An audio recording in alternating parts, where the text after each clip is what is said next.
NOTACON.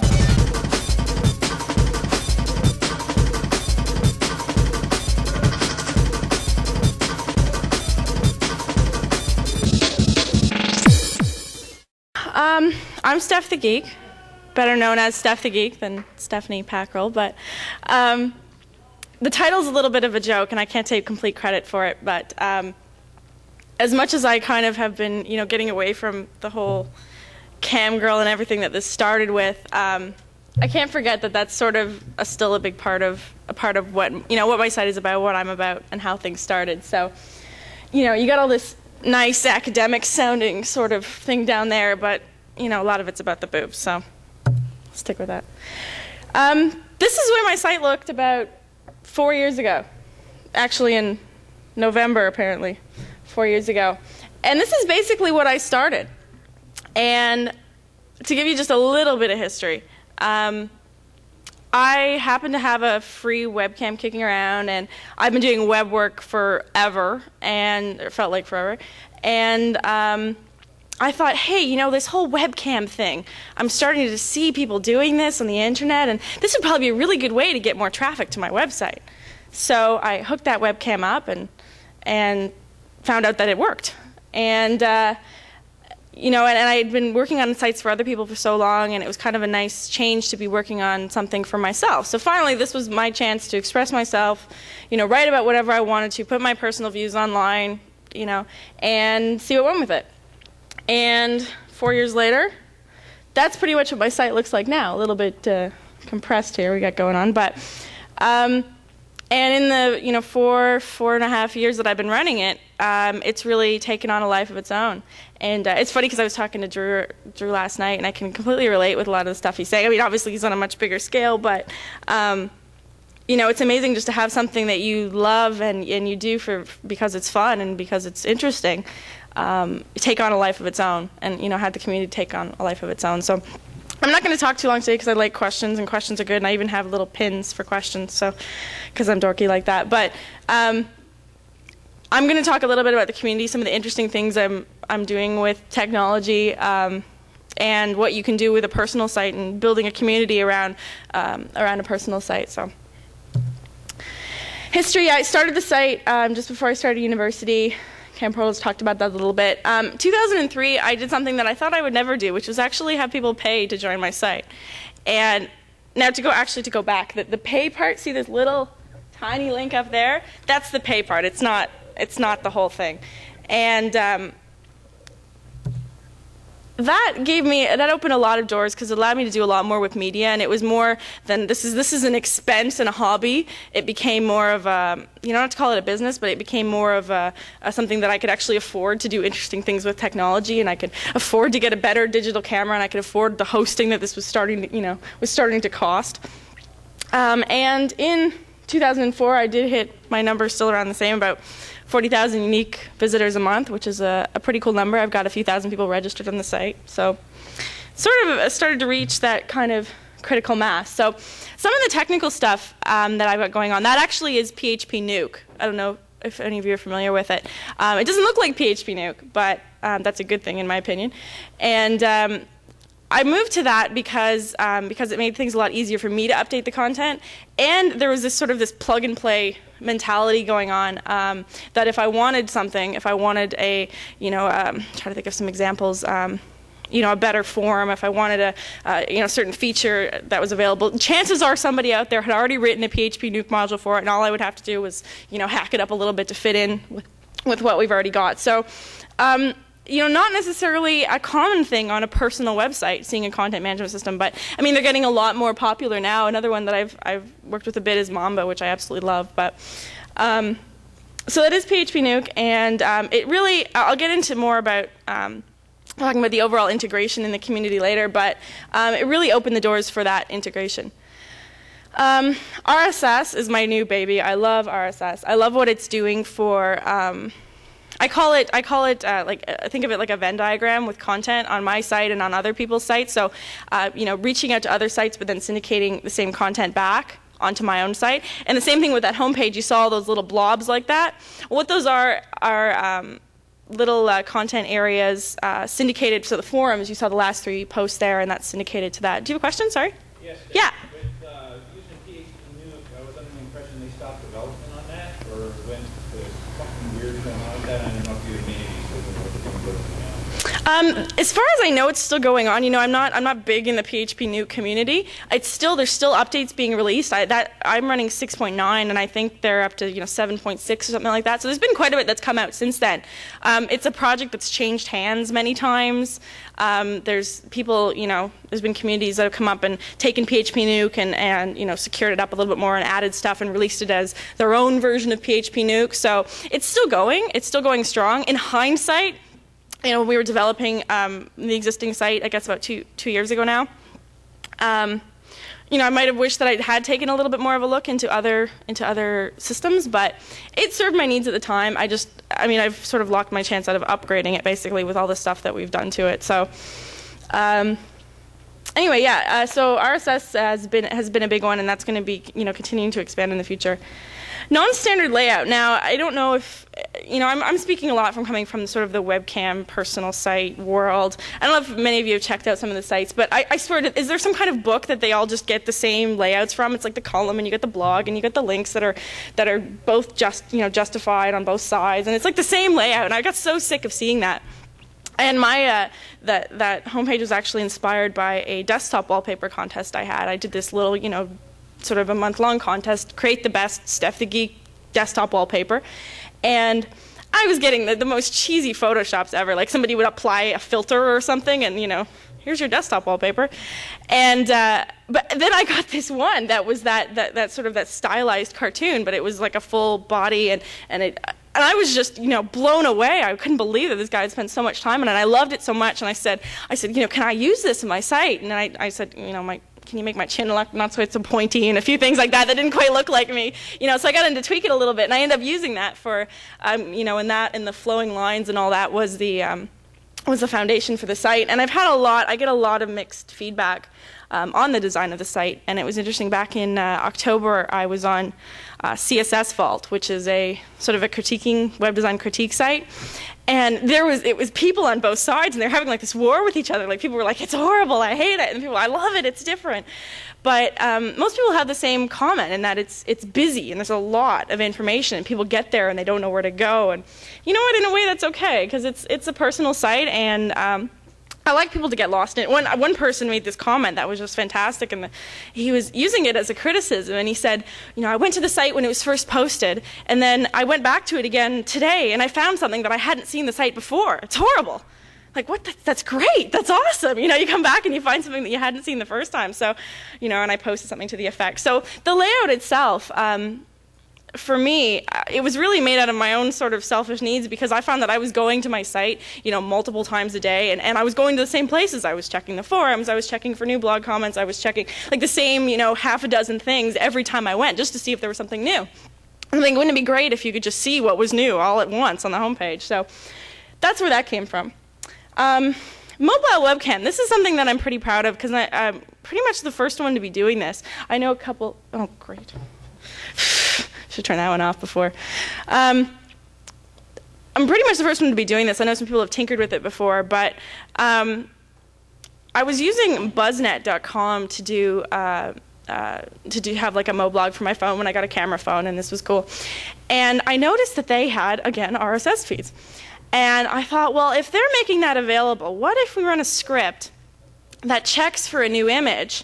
We could save that image as my webcam file, as the same JPEG image. Not only that, but we can read the subject line from it, and we can overlay that at a particular coordinate on the webcam image and put that as the caption. So you've got your standard webcam you've got your time and date, and then you've got the caption. So now, for the last, I guess I've been doing this almost a year now, or maybe about 8 months, and I've got I do it, for my Pocket PC now. It's really for anything with any mobile device that you can take a picture and then email with it.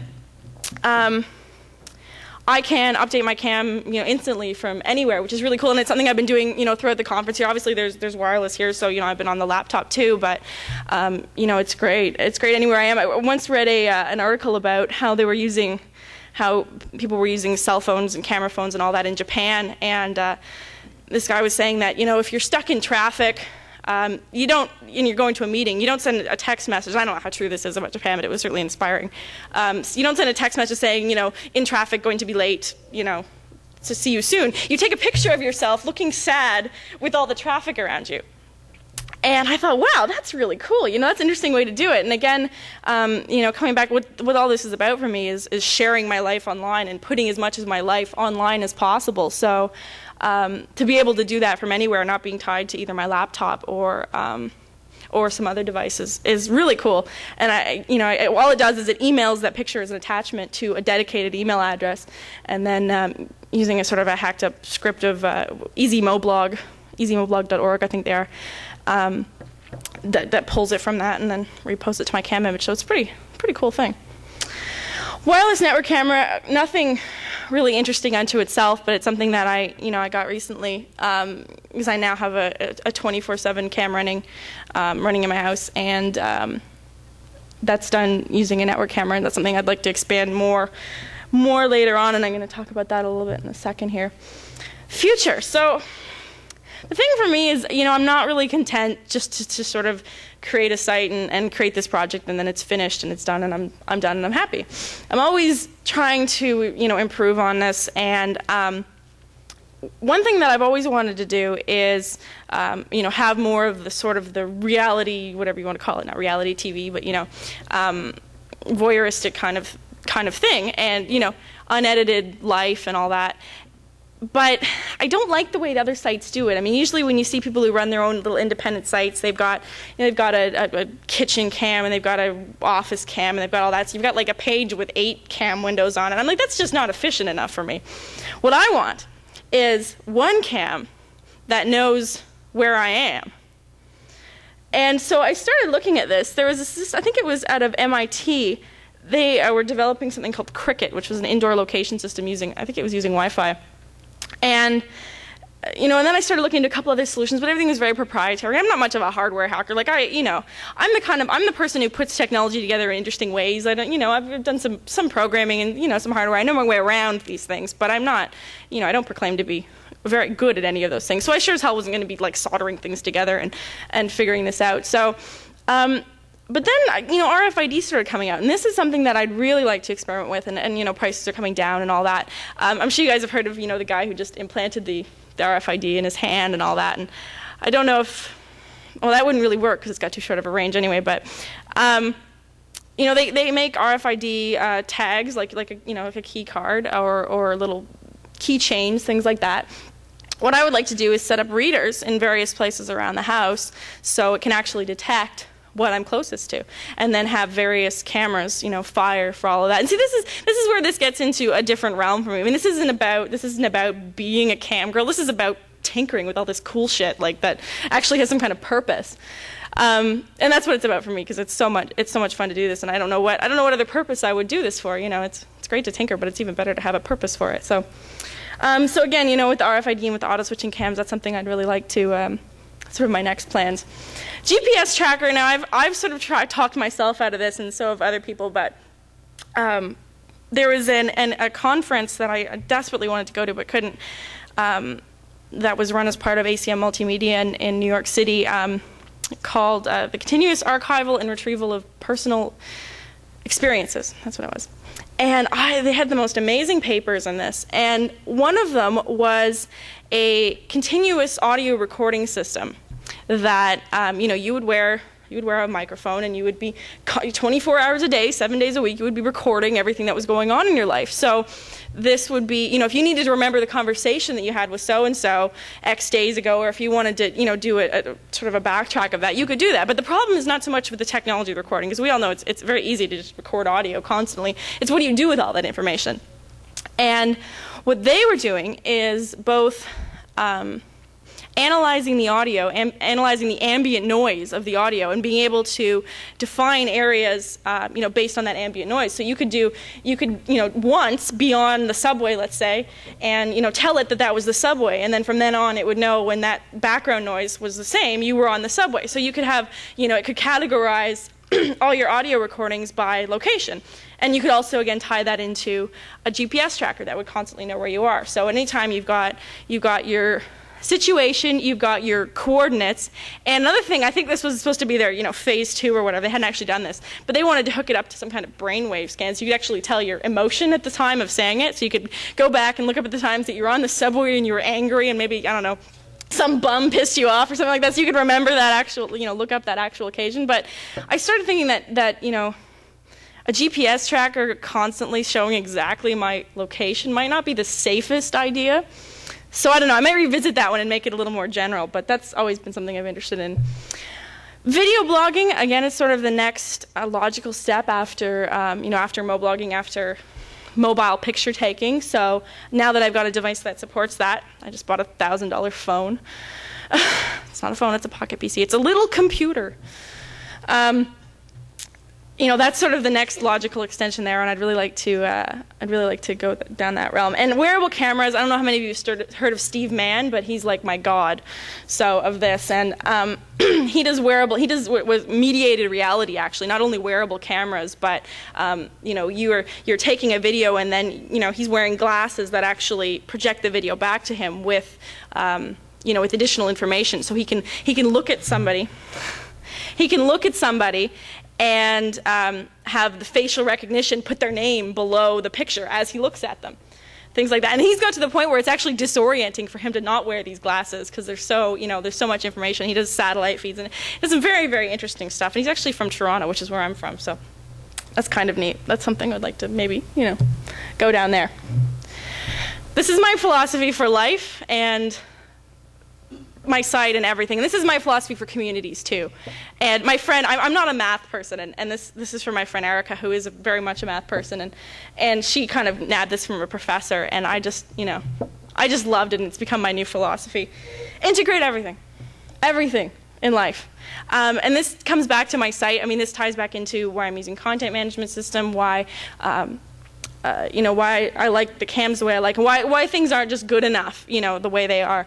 I'll give you an example. I use Outlook for my email and managing my life. And as much as I hate to use Outlook, it's the one that does everything, and it's the only thing that I can actually take emails and drag them to a task list and add comments. And most people don't use those functions of Outlook, and for me, it's become sort of a necessity. So I love that. But now on my site, I used to use Mozilla Calendar to update my calendar on my site, because it creates ICS files, which are the same as Apple's iCal files, which then have a couple people have written some web applications to display them using PHP. So I could create, using Mozilla Calendar, I could create calendar files which I could then upload, which could then be displayed, and this was all great. But then when I really needed to be using Outlook, it was like, well, I need to be able to use the same functionality. I hate having two programs. Having two programs, having a program for my email and a program for my schedule, just wasn't good enough. That all had to be together in one.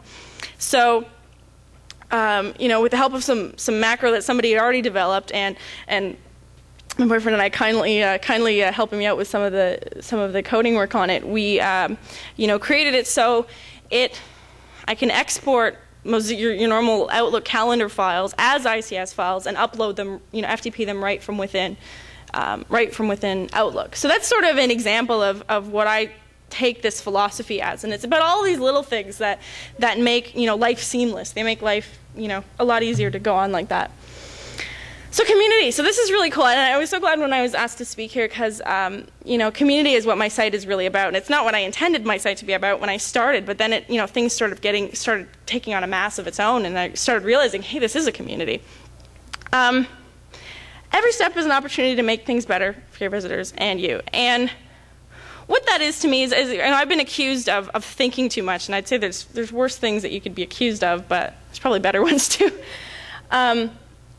And everything that I either make, if you're making a change, or if you're upgrading something, or if you're thinking about upgrading something, or you're thinking about changing something when it comes to a community that you're running, this is not just a chance to upgrade and a chance to make things latest and greatest and cooler. This is a chance to really make things better and make things easier for you. Make things, I look at everything with such a critical eye when I'm looking at the community and looking at the things that run it. it's like, how could we make this easier for people to do? And I treat lurkers as sort of the holy grail of the community, because they're there, they've come to the site, they're reading the site, but they're not quite crossing that line into interacting. And so I think that's what drives this goal for me, to constantly be trying to make things easier and better and more enticing for people to do, because it's just like, why are they not interacting? And you can, along the way, you can make things a lot easier for yourself too. Just like, like I was saying with Outlook, I mean, that makes my life so much simpler because I'm just dealing with one program instead of two. So everything that you do to your site, everything that you need to, you might need to change along the road, treat it like a golden opportunity, because this is a perfect opportunity to be making things better. Transparency, and what I mean by that is really letting people know what's going on behind the scenes. I run. One of the things I run on the site is a nuke module called Workboard, which I use, and I actually have somebody now who helps me out sort of as an assistant webmaster, and we use to coordinate all the projects that are going on, because I have, I have like a billion ideas that are constantly on the go, and there's things that need to be fixed, and there's all that. But it's not something that we keep between ourselves. It's not us emailing back and forth. It's not, some kind of group, project management. It's right on the site. So at any given time, anybody can go and see exactly what I'm working on, exactly what the priorities for everything are, how much has to be done, how I'm doing everything. And I think that's really cool, because people can actually see how everything's working behind the scenes. So, I'm very open about, how many people come to the site, how many people join the site, all that kind of stuff. So that really gives people, I think, a sense of belonging. I think that's part of what and I don't know, maybe in my case, changes it from being sort of a fan community to being an interactive community, and where everybody's really on a level playing field. So give it time. To me, there's nothing sadder than going to a message board and there's like 5 posts, and one of them is the message board owner saying, "Why is nobody posting?" And one thing that I was very, very careful of, and some people, and I keep saying girls because it's this whole, again it comes back to this whole cam girl world. It's like you put up a webcam and you write a little thing about you, and you expect to be getting, like gifts in the mail, and people, you can have a chat room and everybody will always be chatting, but it's just not the case. And I was really careful of that, because I've always hated that, and I really wanted to avoid that. That when I started the site and when I started adding interactive features, I didn't add them until the community was ready for it. So, I had a poll at first and a few things like that. Then we had the message boards, and then, it seems to develop enough critical mass that I could, actually have a chat. And I run an IRC chat now that generally has people in it, and generally people are actually talking in it, which is something I couldn't have done a couple of years ago. So, not forcing those things on it, because I think, if people go to a chat room once and there's nobody in it or nobody talking in it, they don't necessarily go back again because they assume that's the way it always is. But if you wait till you're at that point when it works, I think that usually works a lot better. Same thing with the membership site too. People will start up sites and start charging $19.99 a month to do it. And for the record, my site is $6. It's it's as little as I can without basically losing money or feeling losing money on the credit card processing. And and they started that up, and they expect that to get popular, and it just doesn't work that way. Branching out to other sites, and that's kind of RSS is the thing that's really opened the door for that. And I do my journal is on LiveJournal, and the reason my journal is on LiveJournal instead of Blog, or instead of just running a custom script on my site, is because there's the whole LiveJournal community that you have around that. But at the same time, I can't stand to have something on another site that's not on my site. So what I've got is I've got my journal then syndicated using RSS onto my own site. So you can go to my site and you can see everything out there that that sort of exists about me, I guess. But at the same time, it's on other communities too. And then another site that I've just been raving about for the last week that I love is 43things.com, and it's just a site of lists. People go in and they create these lists of things they want to do in life, their goals in life, and it's everything from like floss every day to run a marathon. Like it ranges is huge, and it got really big. And it's really cool that so I put some of my goals up there and some of the things I'm doing. But not only that, again, I can syndicate it back to my site, and I can have and they're tied into the LiveJournal API. So every time that I make a post about one of the goals that I'm working on, it posts it to my journal too. And then people over on my site don't ever really even know or care if they want to about these other sites. But you've got this whole other reach of audience. You've got all the people that go there that then again see can it flows both ways. So that's what I was saying about that sort of that Venn diagram idea of communities, is having that overlap, and don't be afraid to move to other sites, because the traffic and the features go both ways. So user customizable, that's everything from letting people view things they want to view things, not blocking people from changing font sizes or from doing that.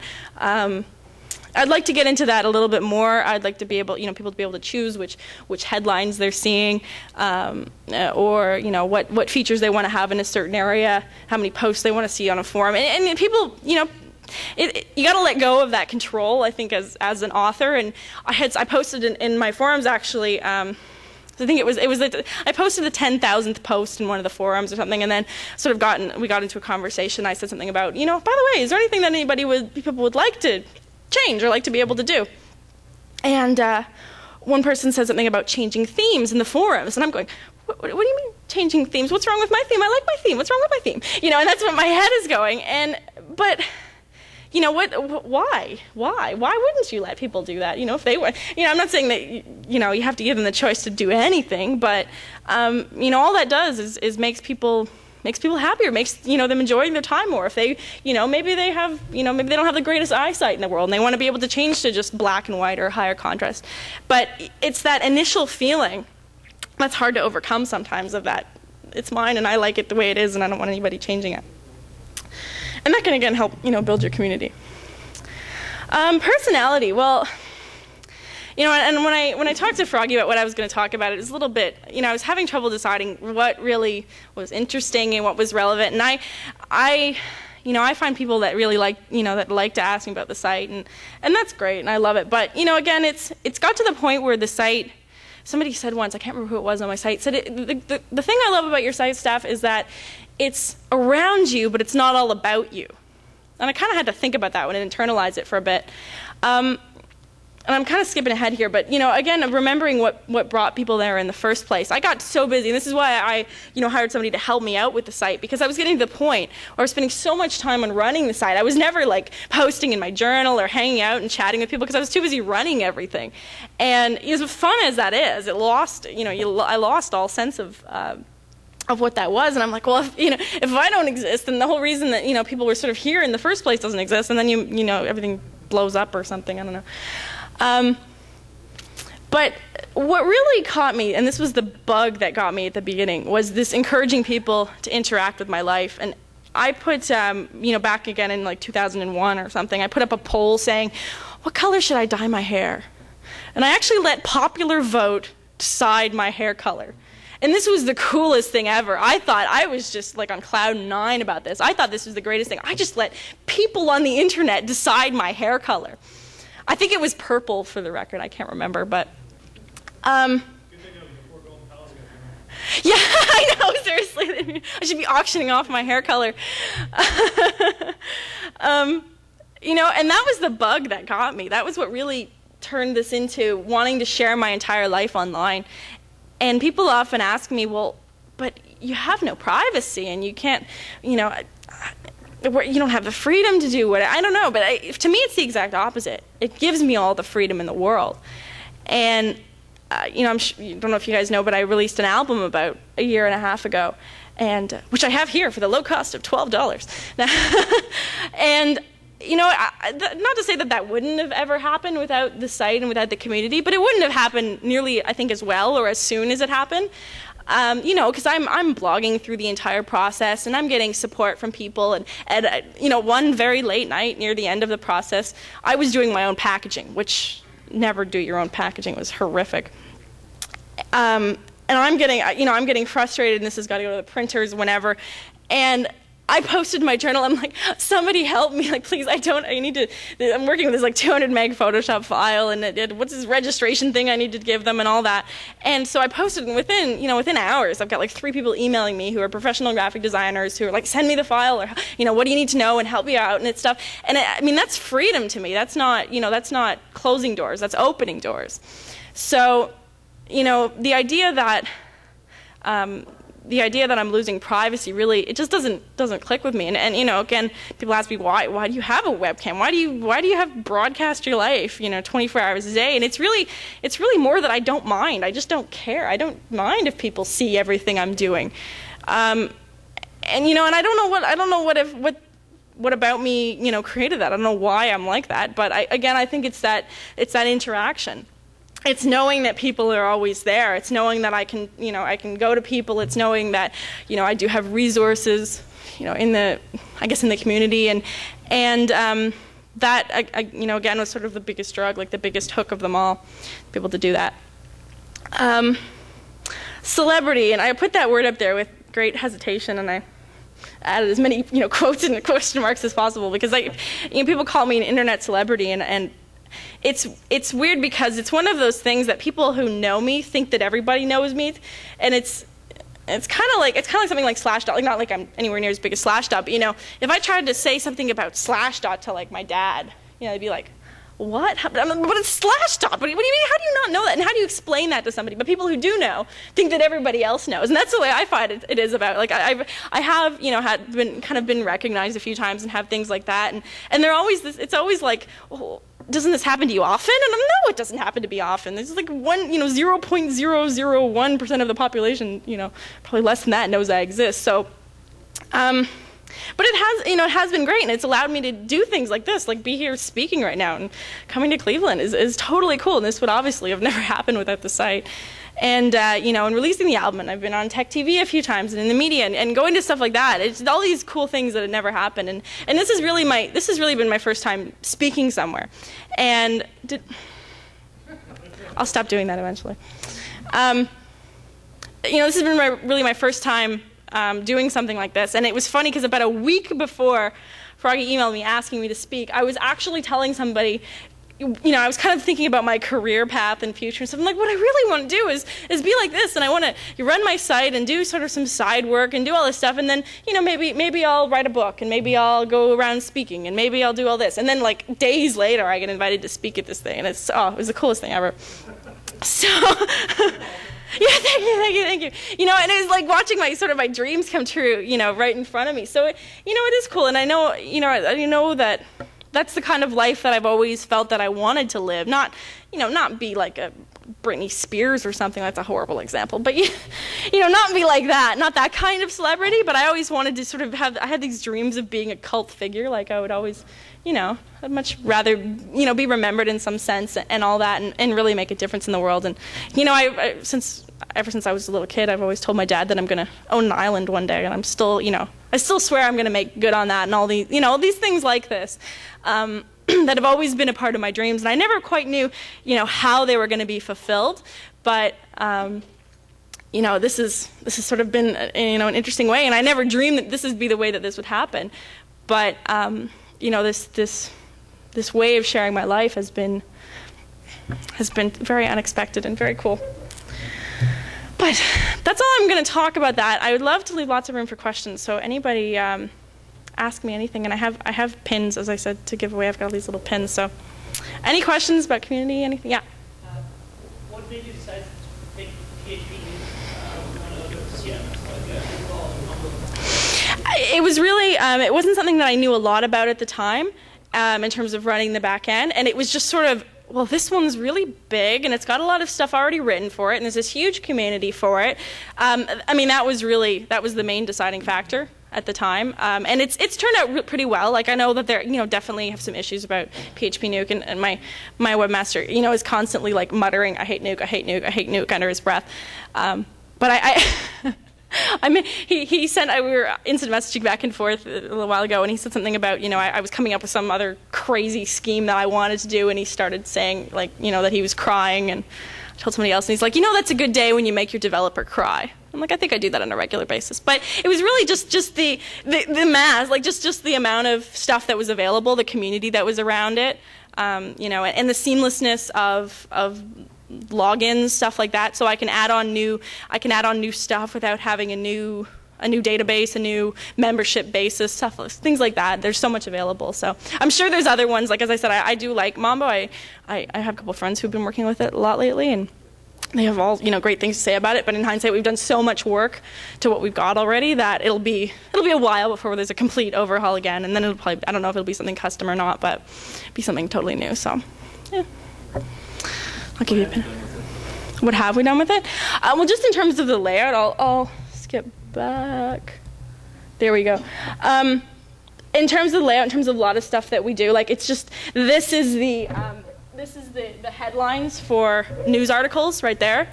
You know, the forums are PHPB plugged into Nuke, so again, it's syndicated back out. Like this is not the way a PHP Nuke homepage usually looks.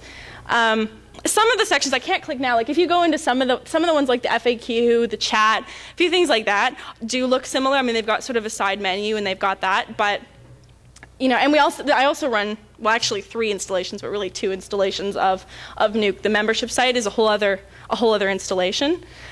So something that we're kind of working on right now is trying to get that completely integrated into each other, because I have people sign up for the membership site that don't have main site accounts, and then they're like, why can't I post in the forums? So, you know, really trying to integrate it would have 2, because what happens is when like the cam portal, for example, is a PHP Nuke module, but it's the same one on both sites, on both Nuke installations, and there's a little bit of trickery that sort of has to go on for it to do that. So it's a little interesting. But yeah, this is actually a post, or no, was that from my, oh, it's not, that was from a regular webcam earlier. I thought that was one of the mobile cams, because this actually has a little picture of that, this sort of the logo down there, but when I post from my phone, it's got a little cell phone icon at the bottom, so you can distinguish. Any questions? Yeah? You say you're Canadian, but I've never heard you say a or a. I'll say a boot, probably. He says I say a boot.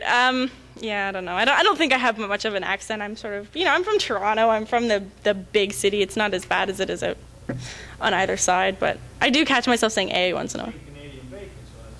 Oh, you're suspicious. I really am Canadian. I was actually born in northern Ontario, too, of all things, but I own a Chesterfield, and I eat poutine. And what else? And ketchup chips. Ketchup. It's ketchup. It's still ketchup. We have this weird hybrid of sort of the British and the we just chose whichever ones we liked from each one. I don't really know the rhyme or reason to it, but yeah. Taco Bell, what is the side order? A side order? Yeah. What is the side order you're giving meals to Taco Bell? Fries? Yep. Oh yeah, they don't have fries at Taco, or they didn't have fries at Taco Bell, did they? No. Yeah, they don't at all. At all, you don't have fries. Fries Supreme? You guys don't have Fries Supreme? Oh man, you guys are missing out. That's good. You don't have Tim Hortons, I know. They're getting it's creeping down. It's creeping down. They've got it in New York, but pardon? Is it in Michigan? Yeah. Yeah. New York does have it. I've seen it in New York, but it's actually owned by Wendy's now. It's kind of depressing. They all these American companies buy up all the. It's an Ohio company, Wendy's. I totally don't know who was talking, and it's really freaky. Oh, okay, there. Sorry, it's an Ohio company. It's just based in Ohio, so it can't be completely depressed. Oh, okay. I can't be doing. I won't. So that's kind of depressing. The beer store, yeah, the beer store. I'm not much of a beer fan, which is probably gonna get booed off the stage here, but yeah, the beer store. We've got our quirks. It's kind of great, and I get a lot. It's amazing to talk to so many people from so many different places, but and as you can imagine, I've met people from everywhere, and it's great when I go somewhere. Like when I came to Cleveland, I'm posting about going to Cleveland, and I get a couple of emails about people in Cleveland. It's really cool that you're coming here, and it's nice to have that feeling. I feel like anywhere I go, I know somebody, and it is cool to have like an actual conference like this where there's actually, you can actually kind of see and talk to people, which you kind of lose sense of after a while. But any other questions? Yeah. I must have missed this part. How do you survive? How do I survive? Yeah. How do you make any money? How do I make any money? Well, I'm a student. I'm a student full time. First of all, I mean, this isn't my full time job. Still survive as a student. They give you money up in Canada to go to school. No, they don't. But I work. I'm a co-op student, and I work. But the site isn't a big income. It's a bit of income from the. I don't know if you were here. The membership site. I do run a membership site too. So I mean, there's that, which isn't. I mean, I pay something. In expenses for the site, I pay about $500 a month. So it's not cheap to run it, but I make enough that at least it sort of makes my time a little bit worthwhile, and it's enough that I can go out and buy a sort of a phone for the purpose of the site, or a better digital camera and all that stuff like that. But I'm a student. I've got another year to go, and I don't really know where things are going to go after that. I don't foresee stopping the site, and for as long as I can imagine. But I never intend it to be a career replacement. You know, it would be something as part of my life. So, yeah. Other question? Yeah. How do you deal with stalkers? I make as much of my personal information as available as possible. I'm not joking when I say that. No, I'm serious. One thing that I did from the very beginning was I never hid any of my, my real name, where I lived, anything like that. And I honestly attribute that to my extreme lack of stalkers. I've never been an interesting target. Once in a while, I would get phone calls or something, especially in the early days. I would get phone calls saying, just saying, I found out your phone number. And I'm like, yeah, good for you. You can who is. You rock. Like, these people, like, there was no quest. There was no, amusement out of it. I honestly think that's a huge part of it. My name, like, in terms of my CD, it's my full name. I'm professionally speaking, I've always used my full name. And, I'm fully disclosed where I go to school, what I do, where I'm going, all that kind of stuff like that. As I said, I might draw that line at the GPS tracker thing. But I really think it's been the openness that's prevented that from happening. But, I've had a few I don't quite call them stalkers, more in the line of very dedicated fans. That nothing really ever creepy came above it. It was more amusing and just, you got to kind of back away and deal with these people. But, nothing really ever harassing or creepy like that. The phone, I always hated people calling me, but anyway, yeah. Well, this is a very, very personal question. If you answered it, I apologize because I've been trying to learn this. Get back to work. Well, from being a member of your site, I know that you have a very open relationship and you're very open with your sexuality, who you are. And for a lot of people, that's not the norm. And they're not used to that. They're not used to that level of openness in a relationship. What things do you do, or what is your mindset, or how do you communicate with your partners or your primary partner to make sure that that's okay and that everybody understands what's going on and that there's no hurt feelings or jealousy or anything like that? So it's a very personal. Yeah, no, it is. But I mean, again, it's not really something I mind talking about. It's a really tricky balance, and it's been, it's taken us a lot of years, and I've been in a relationship with Steve, that guy sitting over there, for about 7 years, and I would almost say that it's taken us most of that time to get it right, and to figure out exactly what works for us. And we do have a fairly open relationship, and he's a little camera shy, so there's that too. But I've just always been open about what I'm interested in, and I have some essays and some sort of opinion pieces and things like that, and I'm very open. And people will email me stuff. I've had people though, email me things saying, my girlfriend, I'm kind of interested, or I'm interested in bondage, but I don't know about my girlfriend. How do I help? How do I talk to her about it or whatever? And I'll write them back and I'll talk to them about it, and then I'll a good percentage of the time I'll get an email, again, a month from now saying, what, we're kind of trying this out and it's working, and, I'd just like to, thank you for your input. Same thing with the community, too. It's a topic that's come up more than a few times on the forums. And I always try to, provide my input where I can, but it's just not something I mind talking about.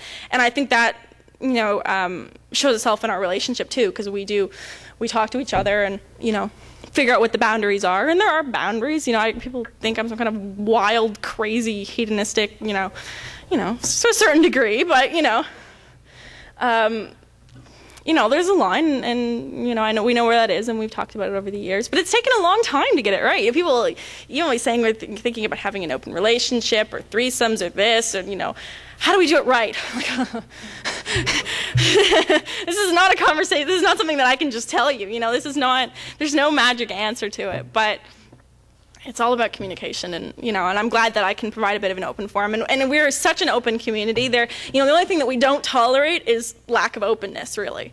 And people have had on more than one occasion, people have said this is the place that they come to get away from sort of stupidity and closed-mindedness and all that. But again, it runs a huge range of people from lawyers down to whatever, a huge range of people. And if if you're not an ass or not a complete idiot, I'm willing to talk about pretty much anything, and that's the way I think most people feel in the community. So, yeah, thanks. Yeah.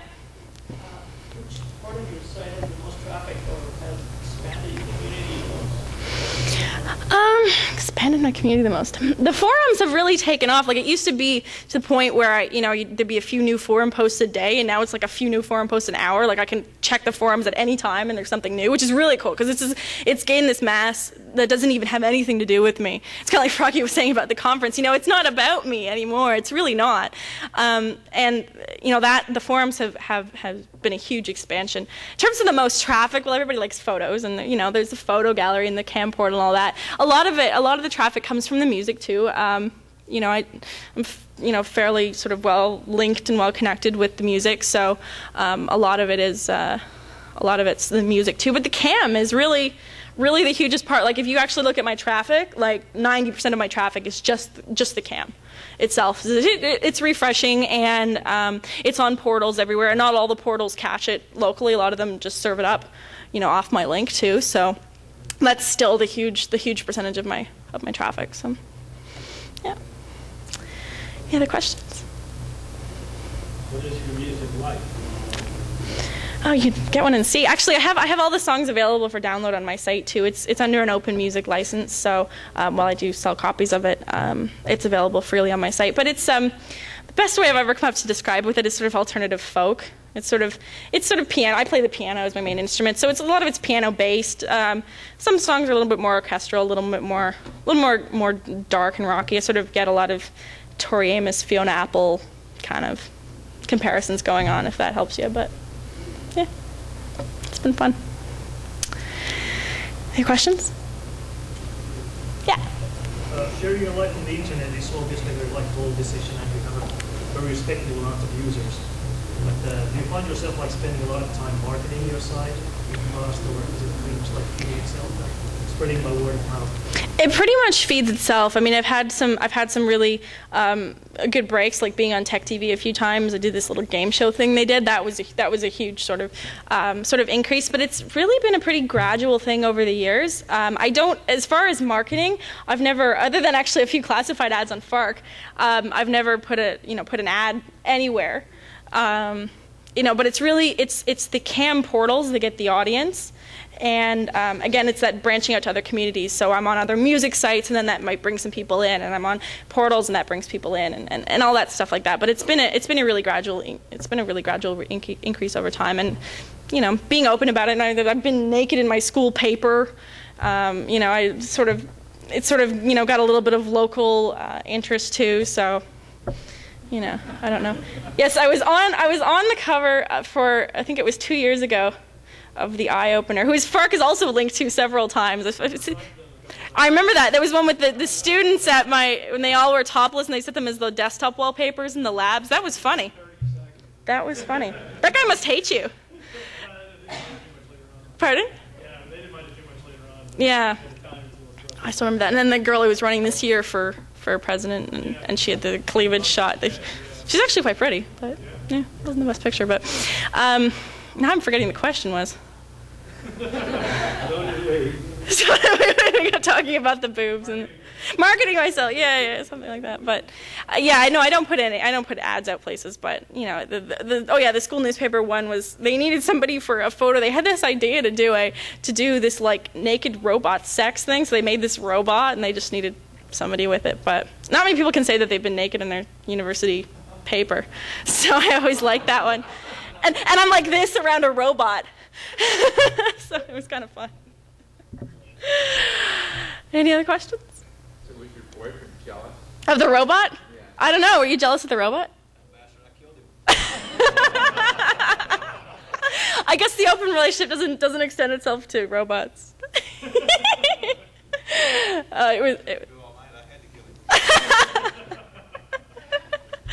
Oh man, yeah. Anything else? No? Thanks for letting me speak. It's been a really cool trip down here, and everybody made it possible. Thank you.